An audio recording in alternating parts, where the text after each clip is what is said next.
and that is Fold 7. It has a very sleek design, and the hinge is so strong, and you can hold it anywhere, wherever you like. The edges are so square, and the screen is so bright.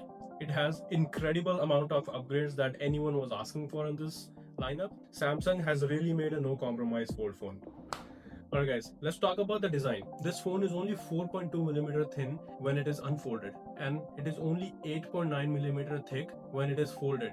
So that is almost very close to S25 Ultra. It is very close to the flagship phones that are available in the market right now. It just feels like a regular premium phone.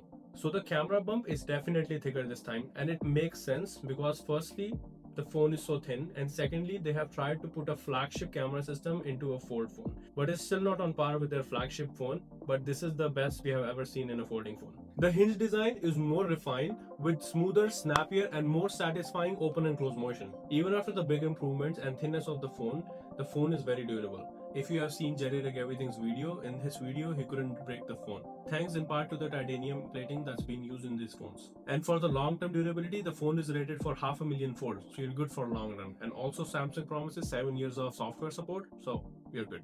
So it's a good investment if you're able to make it. Now we have IP48 rating compared to the previous version that was IPX8, which means this time we have added dust protection with the water resistance.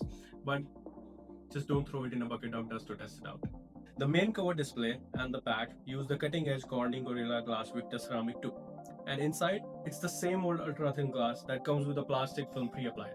It's smoother, more durable, and the crease, well, if you're really looking for it, it's still there, but in daily use, it's practically invisible. Brightness and color are still peak Samsung. Punchy, vivid, HDR 10 Plus with a 120Hz refresh rate on both screens. Watching videos and scrolling on this feels fluid, and multitasking with a bigger screen is as good as ever. This year's Fold finally gets the highest quality main camera yet. 200 megapixel wide sensor, 10 megapixel telephoto, and 12 megapixel ultra wide. Front cameras are still split between a hole punch on the cover display and inner camera for video calls. Samsung hasn't gone for under display camera this time, which means you're going to get better quality images, but I kind of miss that clean look of the screen inside. Talking about the performance, under the hood it's running Qualcomm's flagship Snapdragon 8 Elite processor with plenty of RAM, which means this phone is going to fly through all the multitasking, gaming, and split screen setups. Software-wise, it ships with Samsung's One UI 8, which is built on top of Android 16. It is specially optimized for foldable screens, which means there's a seamless experience between folded and unfolded screens. Samsung is offering 7 years of security and software update. There's a few areas where Samsung messed up in this phone. The battery. It's a 4400 mAh battery, which is not bad, but considering it's a $2,800 phone and it's going to power 2 big screens, they could have done better. Charging. In Samsung S25 Ultra, they have a 45 watt charging, but in this phone, they managed to degrade it a little more. They have a 25 watt charging, and that's bad for a flagship phone. What's more, Samsung hasn't changed their battery since their first folding phone. It used to be 4380 mAh. In last 6 years, they have only upgraded it to 4400 mAh, which is only 20 mAh upgrade. They could have done it better. If they adopted the latest silicon technology, they could have fitted maybe more power in the same frame, or maybe they could have cut down a little more space, and they could have kept the support of S Pen.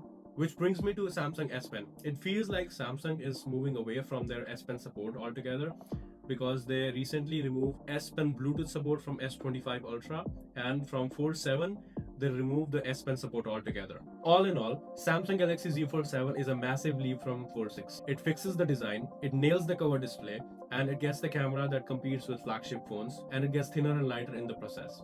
This is the closest we have ever seen in a folding phone without big compromise. So should you buy it? If you have $3,000 in your pocket burning hole, then go ahead. But talking about upgrade, if you're coming from Fold 4 or 5, it makes sense because it's a massive upgrade. If you have never owned a folding phone, that this might be a good time to jump in. If you're coming from Fold 6, maybe you can set this on the side.